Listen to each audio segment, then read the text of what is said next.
There are many different factors that go into a winter season, and much like baking a cake, if you don't have all the ingredients come together, the winter season may not be all that harsh and cold, or it may not be all that warm like we've seen in the past. Now, this winter is going to be dominated by what looks to be a La Nina weather pattern. We also look at several different characteristics like Siberian snow cover, the Great Lakes ice cover, the Arctic Oscillation, and the polar vortex that you've no doubt have heard of. This year, a strong La Nina, now that is cooler than average equatorial Pacific waters, that can modify and change our overall jet stream. Now, generally speaking, a blocking high pressure system over the Pacific Ocean allows a big ridge in the jet stream to bring cooler than average air down into the northern tier of the country. Now, this also focuses a more active polar jet stream directly over the Great Lakes region, which could increase our frequency of winter-type storms. Another thing we look at is the Siberian snow cover.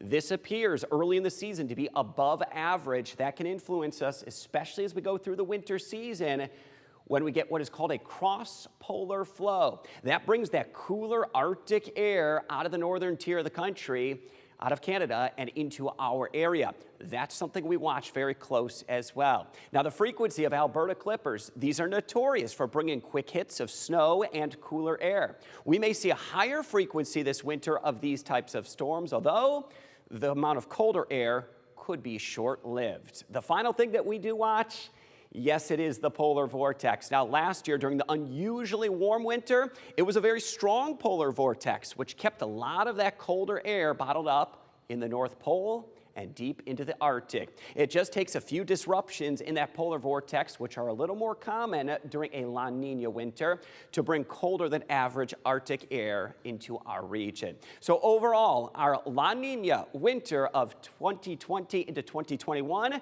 will likely be cool, wetter than average, and active as far as rain and snow.